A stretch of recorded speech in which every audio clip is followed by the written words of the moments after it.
Welcome back to Woke Nation. I'm your host, Peter Hayes, and your guide into what hopefully for you is a brief trip into a world of clarity and common sense. I will try my hardest in any case. So as I mentioned in my previous podcast, I've just returned from a family road trip. My wife and I and our 2-year-old son live outside of Harrisburg, the capital of PA. It was a road trip which took us through what is known as the Deep South. We hit Raleigh, North Carolina, where one of my brothers and his wife lives, made a stop in Greenville, South Carolina for a night, and then spent 3 days in Birmingham, Alabama, with my aunt and uncle's family. By the way, we stayed at an Airbnb a couple times on this trip, and I would recommend them to anyone. Hotels are crap in comparison, especially if you are staying somewhere that you want to really soak up and be a part of the local culture and experience. Anyway, after Birmingham, we made the 5-hour trip down to, drive down to New Orleans, Louisiana. I have to say, it's my favorite city I've ever stayed in. I'm not a partier anymore. I left that depressing way of life behind for good. But there's so much more to New Orleans than the cliche Mardi Gras garbage you hear about. The parties, the drinking, and wild sex. It's all there if you want to look for it, but the city is so rich in its unique culture, heritage, history, music, food, architecture, neighborhoods, citizens. I mean, it felt like a whole other world. I loved it immensely. I'm getting off track now. So we left New Orleans after 2 days and drove straight to good old Nashville, Tennessee, the heart of country music, and another fun-loving, unique city that plays by its own rules, has its own food, attitude, and fun-loving, happy-go-lucky vibe. Now, the people, just like New Orleans, were very inviting, very positive, very warm, and even eccentric at times. But hey, who isn't a little bit eccentric if you're in Nashville or New Orleans? And they were extremely hospitable. The whole Deep South thing. Mississippi also felt the same way. Southern hospitality is not overrated. It's a very real thing. Neighbors know each other, call each other by their first name even. I noticed this right away in my aunt and uncle's neighborhood outside Birmingham. My aunt could tell me each and every one of her neighbors' names, their backstory, some gossip, who moved in, who moved out, why they moved out, etc. And that's very rare up here in the north. It really is. I don't know any of my neighbors. I'm not an extremely social person, I admit this. I'm very much an introvert, personality-wise. Idle chat and small talk, these aren't my strong point. So that's a whole other thing. But the culture thing down south kind of leads me into what I wanted to bring up in this episode today.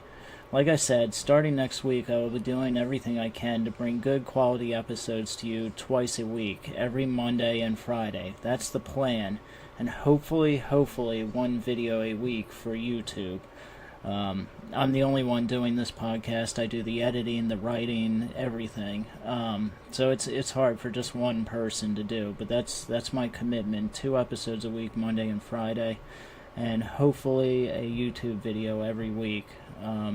I'll be starting back work on the 7th, so it'll be a challenge, but this is what I want to do, and so, you got to just stick with your commitments, So here we are in America, and in America, we've gotten to a point, I think, of absolute hysteria, and I think a lot of it can be blamed on social media. Events, scandals, political talk, news, all this stuff comes at us so quickly these days, we really don't have the time to fully digest one story or scandal or event before the next one hits us. It's a relentless barrage of news, a relentless barrage of information, 24/7. We are plugged in to such an extent that it's almost inescapable. Well, my road trip lasted 2 weeks, and for the most part, I was good about staying off social media. I got on a couple times at night while we were at the hotels or whatnot, and I would check Twitter here and there, or my podcast to see if there were new downloads, or Gab. I'm on Gab as well. A social media platform for those of us or those out there that have been permanently banned from the Twitter universe. But mostly I stayed off and thought about it all very little. And it dawned on me as the trip progressed, and especially after I got home, that what social media does as well is contain us in our own individual echo chambers. I just kept thinking about it on the trip. You might not expect that what with the internet's ability to offer you unlimited information and access to facts and people from all walks and points of view. But, and I'll use myself as an example, I found instead of branching out, I ended up just listening to more and more of the same commentators, speakers, writers, whatever, than before. All it did was just enlarge my echo chamber.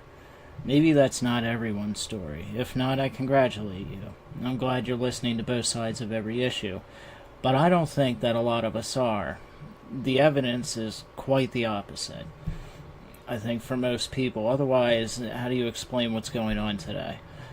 Now, I'm a conservative.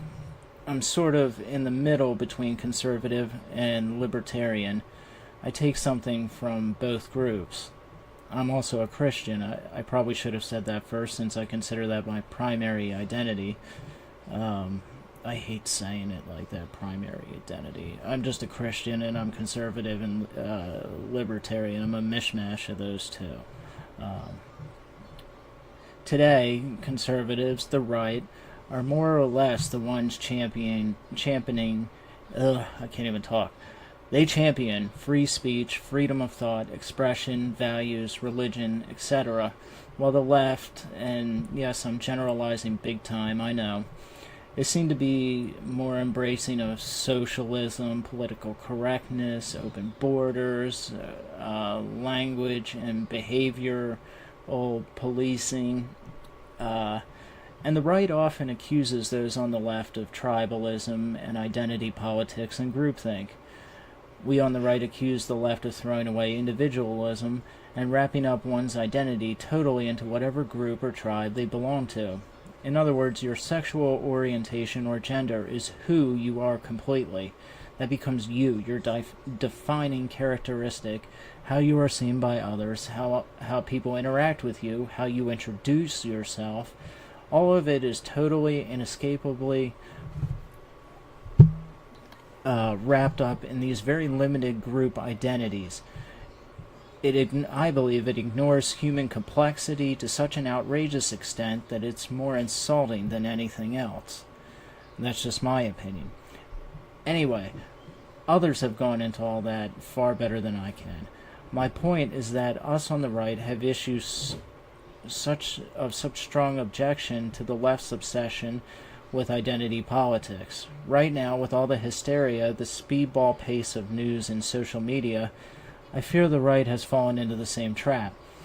I see it on Twitter, just one place, on Gab as well, on Facebook, on YouTube. These clusters and groups of people that cling to phrases and hashtags like MAGA, Make America Great Again. The same rabid, unquestioning groupthink mentality I despised on the left, I see popping up here on the internet with the right. I'm sure you've all heard the term never Trumpers. Well, there's a whole segment of conservatives who can be called always Trumpers. No matter what Trump does, they support him. Trump said it himself. He could shoot anybody or anybody on Fifth Avenue, Manhattan, and he'd still be followed. That's not good. And it's not good that it's true, and it's not good that he knows it's true. I'm sure somebody will tell me I'm missing the context of why he said that, but, they'd just be proving my point. There's always an excuse. So we have these two polarized sides screaming at each other. We have epic distrust of news media by both sides. Liberals distrust media too, don't be fooled. It's just Fox or Breitbart or the Daily Caller they don't trust. Both sides won't listen to anything the other side says, and the politicians are encouraging people to talk past each other. They agitate, they incite, they feed off the hysteria. Look at Maxine Waters. The woman's certifiably insane, no doubt about it. She's drumming up frenzy, a mob mentality. No matter how she defends her words, what she's saying will, without question, eventually lead to violence. It's only a matter of time and the wrong person hearing what she's saying. But Trump isn't helping matters either. Now, I don't trust CNN. I don't like Jim Acosta. I think he's part of the problem, and he's only concerned with his career. I don't believe for a second he cares about truth. But for Trump to shut them down, not take any questions from them during his political conferences with the media, to call them liars and fake news in a room of their peers, in my opinion, doesn't help matters. It just doesn't. There has to be other ways of handling it. It's just gasoline on this wildfire of mistrust for one another we have going out of control in America.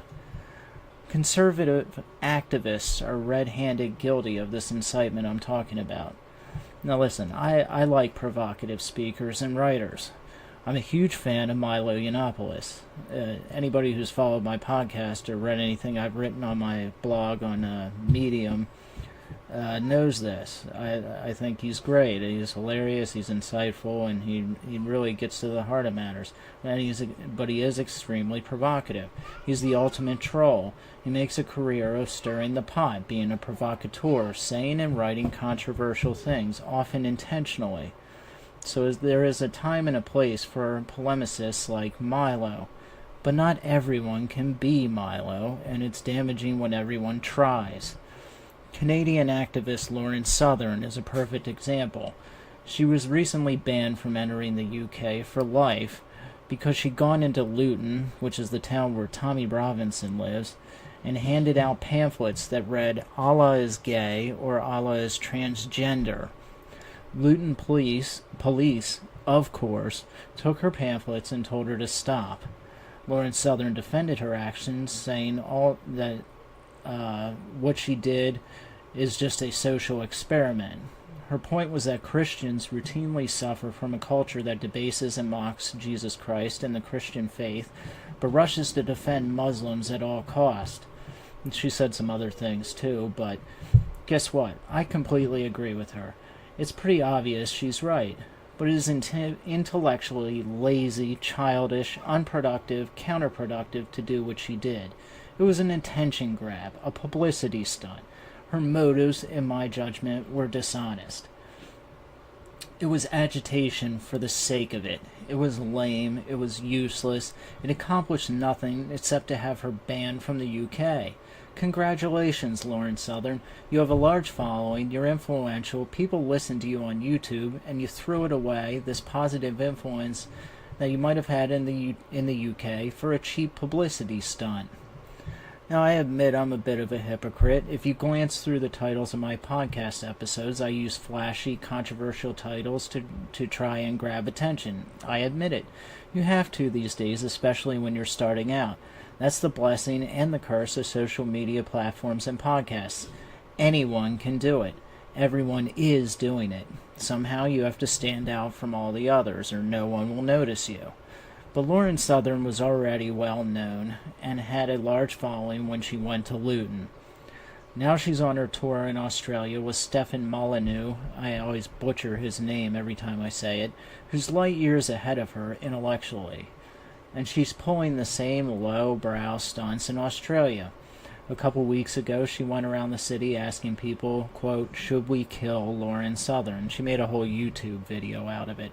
Presumably, she was trying to find out if Australia thinks right-wingers should now die for their political beliefs. There was probably another reason for it, and her fans, if they listen to this, would jump all over me about it, but whatever. The joke was on her, though, when it turned out almost everyone she interviewed had no idea who she was. But it was hopelessly lowbrow and dishonest. She's trying to say now the left wants to kill political opponents. Give me a break, Lauren. It's intellectually lazy. I'm sorry. I know I'm going hard on Lauren Southern. No pun intended, that's what she said. Maybe I shouldn't. Maybe I'm just using her as an example. And that's all I'm really doing. There are others like her. A brief perusal of Twitter, YouTube, whatever will show you that. I don't want to drag on with this, so I'll give you the bottom line here and let you decide. In my opinion, we need to slow things down, and it may not be possible, but I think a commitment to taking a break from social media and news would help everyone, if only just for a couple days. Those 2 weeks down south made me realize how many myriad opinions are out there. I shouldn't be so hell-bent on being right all the time, and that was another big problem. I just always had to be right, even when somebody was just blowing me out of the water with some of their facts. I would still keep arguing instead of just being humble and going and actually looking into what they were saying. We need more humility. After all, we could be wrong. Did you ever think of that? What if we are wrong? In Birmingham, I spoke to black people who lived in the area for generations, whose forefathers were slaves, whose parents marched in the city park against racist white cops, and whose kids were blown up at the 16th Street Baptist Church by the KKK.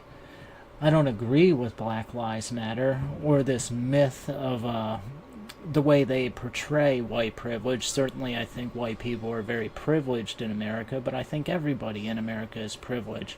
And I don't agree with the slant that they put on white privilege, or for that matter, black victimhood, or the marginalization of minority groups, but etc. But just because I don't agree with them doesn't mean anything. We on the right are so obsessed with being right and demonizing the left, we've forgotten our black countrymen and women living in places like Birmingham for generations and are rooted in that experience of violence, oppression, and inequality. Things aren't black and white, and pun not intended, all the time. Life isn't always clear-cut. It's no wonder we're having shootings at the YouTube headquarters or at the newspaper in Maryland recently. We've forgotten completely about middle America, and I'm not talking about the middle class. I'm talking about the majority of the public who don't think of themselves as being, quote, on the left or, quote, on the right, but are struggling to make sense of all this madness, trying to pay their bills, watching the country go to hell, listening to all the foolishness from politicians who never seem to give a damn about them, and they feel powerless and angry. It's no wonder that these shootings are happening. I'm shocked there aren't more of them. Anyway, I've ranted long enough. Share your thoughts with me. My email is roadnottaken04@juno.com. Yes, Juno still exists. ROADNOTTAKEN04@juno.com. I'll be glad to read your comments or questions on my next episode and discuss them.